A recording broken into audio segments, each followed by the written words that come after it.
Hello everyone. My garden is currently covered in about 6 to 8 inches of snow, so I thought today would be a good indoor cozy sweater day to reintroduce myself and my garden. I have been getting more questions about how exactly my gardens are all set up, but I know it can be a little confusing because most of them are on the roof of a structure. So I thought with the cold weather, this would be the perfect time to do that. Now, I do still have a bunch of garden tasks to do, which I did not plan well for to finish them before the snow, but we have 50 and 60-degree days coming up this week, so that's what it's like in the winter in Chicago. So I'm going to start by talking about myself, my history with gardening, and then my garden set up here. And then I just found a list of like 80 get to know me questions. I'm not going to go through all 80, but I figured I would look through and pick the ones that I think sound fun and go over those as well. And then if you do have any questions about me, my garden, anything like that, leave them down in the comments and I'll make sure to go through and answer them. But let me start off with a bit about me. So hello, my name is Bethany. I live here in Chicago. I've been here since 2012. I grew up in Northwest Indiana, which is about an hour outside of Chicago. We were basically a Chicago suburb, getting the Chicago news, loving the Chicago sports teams. So I've always been going to Chicago throughout my life, whether it was for field trips or Christmas activities. And it's been really exciting to actually get to live here full time. And since I've been here over a decade, I feel like I can claim that I'm a true Chicagoan now. I live here with my husband and our 4 cats now. We have 2 9-year-old cats and then 2 cats that we just adopted this September.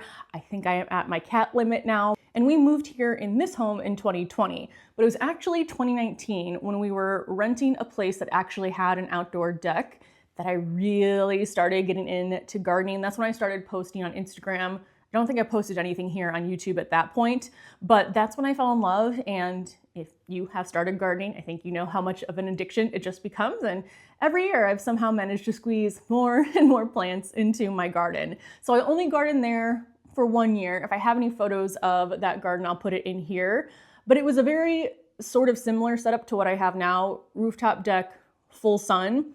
Here though, our decks are kind of broken up. So I made a very detailed, intricate little image here, trying to explain exactly where all of my deck gardens are. So I have 3 separate decks. They're all on a roof. So the first 2 are actually on this level. I put a star in the little drawing of where I currently am inside. So the 2 rooftop decks here, there's just one on each side of this area, and they're on the 2nd story roof. So it's the roof of the 2nd story. Then I have one on the roof of the garage, and there's no way to get from here where I am directly to the garage. You do have to go through the house and then out. I thought about putting a slide in there, but I feel like that's probably not up to code if I wanted to do that. But that's kind of how the layout of this works. When we first moved here in 2020, I was only gardening on the west-facing rooftop deck up here. And usually I refer to what's on top of our house as the rooftop decks, and then what's on top of the garage as the garage deck. So 1 garage deck, 2 rooftop decks. The one that faces the trees, the beautiful fall colors right now, that is west facing. And then the one that faces the church, which is probably my favorite view, that is east facing. And they do both get full sun. One gets full morning sun, the west gets full afternoon sun. And there is a difference between what can be happy in full morning sun that is not happy in full afternoon sun, mostly hydrangeas. Each of the rooftop deck gardens are about 18 by 19 square feet. I have more room on the west facing garden. I'm pointing that way because it's that way. We'll do a little walk between the 2 gardens in just a little bit. But that one I have more room on because on the east-facing rooftop deck, we have the air conditioning units, and that takes up a bit of the space where I can actually grow plants, and then I have to make sure that I'm not planting anything permanent in front of the air conditioning units in case they need to be accessed by maintenance and all of that. But I have managed to still shove a lot of plants into all of the areas that I have available. Now, when we first moved here in 2020, I think it was early June, I did start gardening just on the west rooftop deck, maybe for even 3 years, because I was telling myself I was going to try to keep my garden under control and not take over every outdoor space. But that has changed. So I went from just the west facing deck to now the east facing deck. And then just this year is the first time I have ever gardened on the garage deck because we just got it redone last year. When we moved in 2020, the garage deck had pieces of wood that would fall off if there was a slight breeze. The wood itself was rotting, and then once we finally decided to get it redone last year, we realized that the ceiling was also leaking. So they went ahead and fixed all of that. It took all of last year, so I didn't get to actually plant anything until this year. And this year too, we also had our patio, which is at ground level between the house and the garage. And there is mostly stone, but I do have now for the first time my very own little rectangle of in-ground planting, which honestly is much harder than planting in pots. And I really don't mind not having a bunch of ground. So that is what makes my garden a little bit unique, is that again, most things are grown in pots. Luckily, I've realized that as long as I have enough room or I can find a compact plant variety, I can grow anything I want. I don't think there's anything I've really wanted that I can't grow, except for things that really don't love the Chicago climate, like my lemon tree that I kept trying to bring in and it was not happy. I would love to grow a grapefruit tree, but maybe with a greenhouse that's gonna be installed next year, tiny greenhouse on the patio of the garage deck. We'll see. Now, most of my garden is still annuals because that is just the easiest to survive outside on the deck in Chicago, but perennials that I do have that have survived: hydrangeas, mostly the panicle hydrangeas. I have apple trees, raspberry bushes. I'm going to test overwintering a Chicago hardy fig this year, and then my peach tree. But I'm trying to think, there really isn't, I have evergreens. So there really isn't anything that I'm like, man, I really wish I could grow XYZ, because I have apple trees, but they're columnar apple trees. So they fit really well in my space. And I feel like container and small space gardening has really expanded in popularity even the last few years that I've been gardening. So there are more and more compact plants becoming available that didn't really exist before, and a lot of new ways to garden in small spaces. So that's a little bit about the history of my garden. I hope the image was helpful to understand where everything is in relation to each other. Now, I will just do a quick back and forth walk between the two rooftop decks. So again, I'm on the room on the 3rd floor, but this isn't as long as the house is. So the two decks are on top of the 2nd story. And then this is the area that connects those two decks. So I'll walk you from one to the other. Pretty easy. I do make a mess in here because I am constantly carrying plants and dirt up and through and all of that, but that is to be expected. But I hope this helps at least understand a little bit where everything is in relation to each other. So this is what I can see from where I'm sitting on the couch. My table is never clean unless I am filming a video, and by clean I mean I shove everything to the side so that you can't actually see it within the camera frame. And then if I just pan to the right here, this is the east-facing rooftop deck garden. So that is the church back there. I can't get outside because the screen door is blocked by the snow. I've left a blanket outside. I left my cushions outside. I did not prepare for the snow very well, but that's the east-facing deck right there. Now I am standing right in front of that door that I just showed you, and I'm going to walk down this hallway, coming in here, and that is the west-facing deck. So this is where it technically all started with my gardening journey. So these two rooftop decks are fairly close to each other. I do have to walk through the inside to get from one to the other, but they are not that far away at all. And again, this is on top of the 2nd story. So the 2nd story roof is the ground right there. So now that's a bit about my garden. I wanted to go into my gardening background.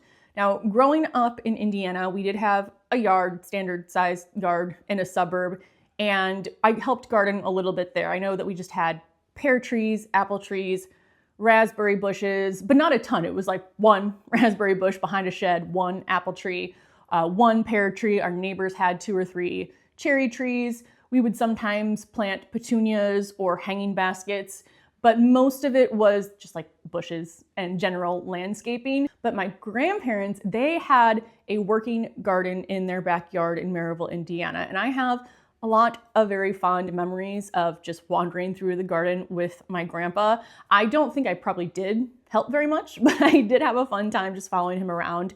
And from that, I always knew that I wanted to have a garden. Now, I didn't have any outdoor space when I moved here to Chicago, not until 2019 when we had that rooftop deck that I actually had outdoor space with enough sun to start gardening. So again, no professional experience. Luckily, in the age of the internet, finding information is pretty easy, but at the time, there still wasn't a lot of information about container gardening specifically, so that's why I started sharing what I was doing online so that other people could hopefully find that information. I was basically finding a lot of like how to plant this in a pot, but then you place the pot in your yard, and I really wanted to focus on growing in containers on decks, on patios, on areas where you don't have land. So a lot of it, or most of it, was really just learning along the way what works, what doesn't. I think experimentation is one of the most fun parts of gardening. And then 2 years ago, I decided to get my horticulture certification through the University of Illinois.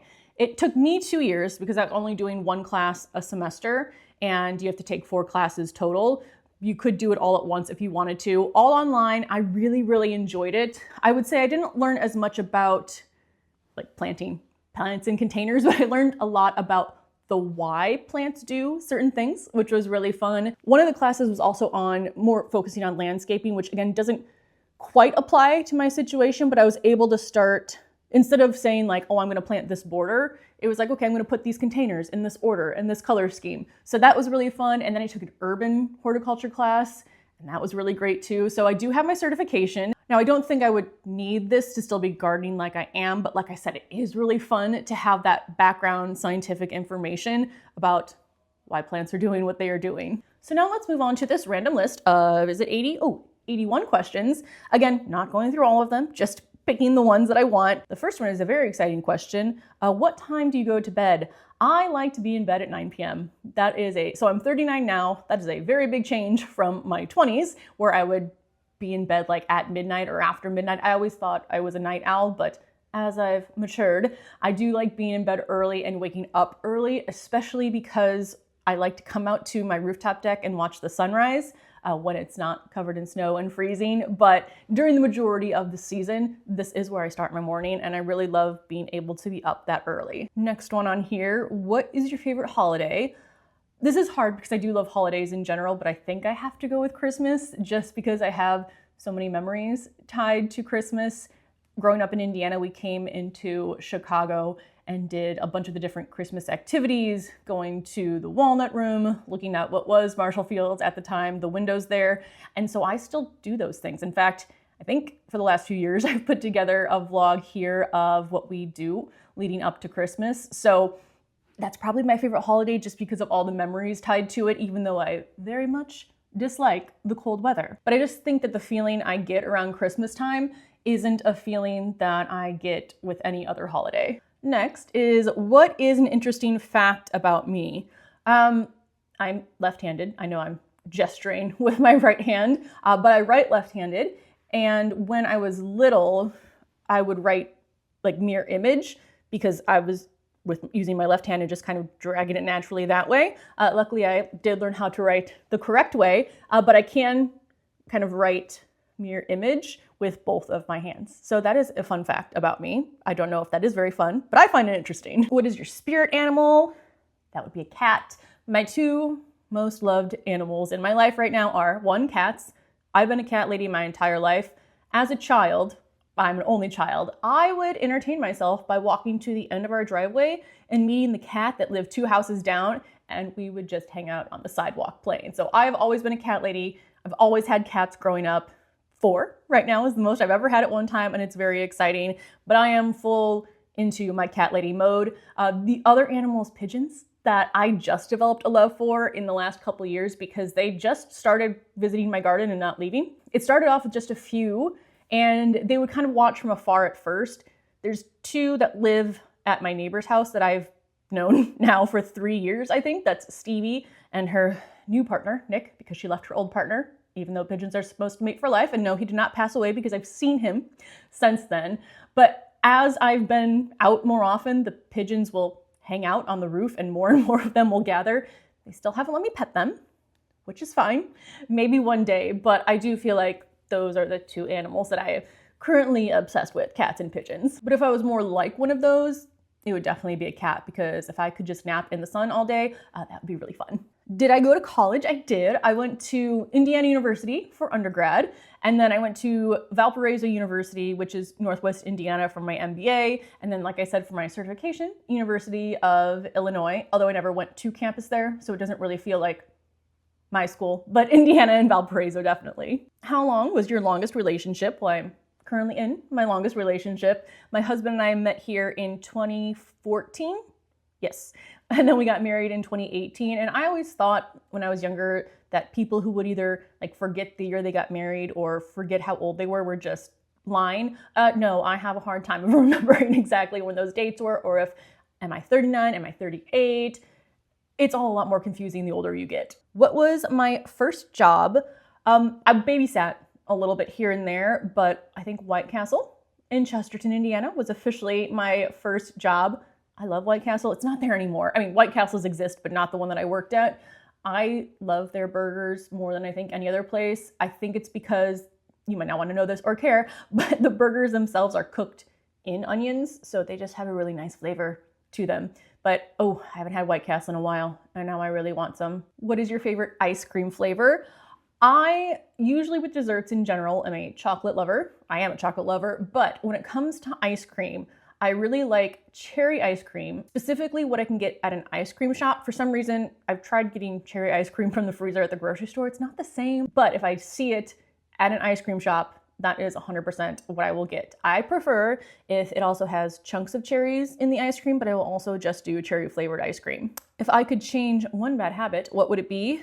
Probably procrastination. I've gotten better, I feel like, as I've gotten older, but I'm definitely a person who more often will put things off right before they're due versus being responsible and getting things done all at the same time. Maybe that is a reflection of why there are still dahlias outside in my garden instead of already being tucked away into the garage. Do I have any pets?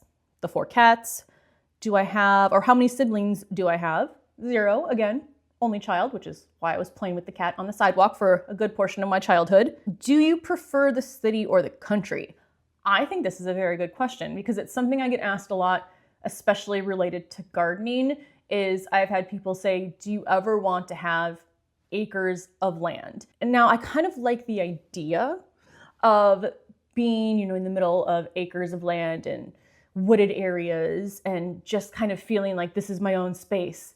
But practically, no, I think I'm definitely a city person. I like the ease and accessibility of the city. I mean, I can walk to get groceries, walk to the dentist. There's like 5 different coffee shops that I could walk to. I also work from home. That might be something to add. I do digital marketing from home, been at home since 2015. So it was really easy for me to start gardening since I'm here most of the time anyway. But I rarely have to get in a car unless we are going somewhere outside of the city, and I don't think I could trade that convenience. Also, again, love the idea of a huge space to garden. I think for me personally, being limited is better because sometimes I feel overwhelmed with just what I have, or I'm already spending so much time in the garden that I think more space would overwhelm me even more. And I wouldn't necessarily have the time to enjoy my garden because I would be so overwhelmed or stressed about all the things that I have to do. I mean, even now it's hard for me. One of my goals every year is to just relax more in the garden and not do tasks. But I do like the idea that I have limited space, so I really have to maximize its potential. And it really does help me from feeling too overwhelmed, knowing that this is the space I have and I need to make it work however I can. What is your favorite TV show quote? This one, I actually think about this quote fairly often. It's from Ted Lasso, and it is, "Be curious, not judgmental." And I think it's a very simple quote, but I think it really has the power to change you, but also like change how you see the world around you, because I think it's very easy to just judge people for anything, small things, big things, whatever it might be, without really knowing the why behind they're doing it. So for example, right now as we're getting closer to the holidays, I know that there's always a big debate on when is too early to put up your Christmas decorations. Most of it's just like fun banter, but some people really have strong opinions on when to set up your Christmas decorations. But In situations like that, I think about my grandma, who she had a stroke and then lived for 10 years after. And during those 10 years, she loved to look at the Christmas tree with the ornaments on it. So they left it up all year. And then when she passed away, my aunt, who took care of her, lives in that same house still. And she leaves it up all year round for memories of, well, her mom, my grandma. So you could be a person driving by in like June and see a Christmas tree in the window and think, wow, those people are really weird, or maybe they're lazy and just haven't taken their tree down. But then if you were curious, you would ask and you would find out the story behind it. And then I feel like that's pretty hard to judge someone who is leaving it up in honor of someone they love. And I think in most situations, that's how it will turn out. If you know the why behind someone is doing something, it's a little bit harder to be judgmental. Do I prefer tea or coffee? I love both. I prefer coffee. I definitely have to have, I don't drink a lot of coffee. I have about 1 cup in the morning, and that's it. I will drink tea throughout the day though. I just don't drink it as often as coffee. My favorite teas are chocolate. I have chocolate mint that I grow. I like mixing that with the banana mint. I also have chocolate chai tea and Belgian chocolate tea that I got from the spice shop in Utica, Illinois. I will often just throw all my chocolate teas together and make 1 cup with all of them, and it tastes delicious. How many countries have I traveled to? Not that many. I've been to Canada for work. I've been to France for a vacation. I've been to England for a vacation, and then I think the Caribbean, and that's it. I would like to travel to more countries. I have traveled to a lot of different states. I used to give presentations on Google Ads. Gosh, that's been over 15 years now, I think, but I would travel all around the country and do that in different states. So I've gotten to see a lot of states, but not necessarily a lot of different countries, but I would like to travel more. But I also just love being a homebody too. Do you have any allergies? I do. I'm allergic to cats. I didn't find that out until, well, growing up with cats, I didn't have any allergic reactions at the time. My dad was allergic to cats, and my mom and him divorced when I was 4, both got remarried, but my mom then always had cats growing up. My dad had a dog and horses, but I was always surrounded by them and I never had any issues. Then I went away to college where I did not have daily access to cats. And when I came back, that's when I noticed that I would have itchy eyes. If I touched the cats, my throat would itch a little bit, nose might get stuffy. Nothing's ever been a huge allergic reaction, but I just remember realizing that I am itchier now around cats than I used to be. And then I think maybe in 2015 or 2016, I finally just went to an allergist, and I am allergic to cats. I'm also allergic, I think I mentioned this, to the mold that leaves make when they break down. I'm allergic to a lot of different molds, a lot of different pollens I think they had as well, but the only like non-nature things, I guess, are cats. I don't think I was technically allergic to dogs, but I went through 6 years of shots to become slightly less allergic. That was the official diagnosis at the end, slightly less allergic to cats. I just went back a month ago to get another test. Still allergic to cats, but they said that the new formula for cats and dogs is stronger. So I think I am going to start taking allergy shots again. But yes, I am allergic to those. I'm not allergic to any foods or anything like that, at least not that I've come across so far. And obviously, my cat allergy does not get in the way of my love for cats. Here's one. If you could live anywhere, where would it be? And this is something I have thought about regularly, I guess, as I travel. Every time I go anywhere, whether it's, so we have family that lives in Los Angeles. We've been to New York recently. I've been there a few times. You know, like I mentioned, I've been to a bunch of different cities for work, but nothing has ever felt like home, like Chicago has. And I would think with the winters we have here, I would find some place that I would like to live more. But one, I guess I do like the changing of the seasons. I like having the downtime. The snow is pretty. It's just that January and February month that are hard to get through. But no place that I have been so far has felt to me the same way that Chicago feels to me like home. And maybe it is because I do have those childhood memories coming here, but I like the balance of the slower pace compared to New York. We are not a crowded city. I mean, our street is pretty quiet where we are. We're not close to downtown. We're just in Lincoln Park, a little bit north of it. I can hear birds in the morning. Chicago, I think, is one of the best cities, at least in the United States, for having trees and plants and nature around. In fact, the motto is Urbs in Horto, which is city in a garden. And I think we reflect that pretty well. Now, if we could have maybe like a minimum temperature of 40 degrees in the winter, that would be perfect. But even places like I said, family in Los Angeles, I'll go there. It just doesn't feel the same way, like a homey city. So far, I have not found any place that I love more than Chicago. And with that, I think that is the end of this video. I hope that the explanation of where my gardens are was helpful. If you still have any questions, let me know down below. Again, any questions about me, my garden, life, cats, anything that you might want to ask, let me know down below. And then hopefully in the next video, it'll be 60 degrees and we'll be outside in the garden again.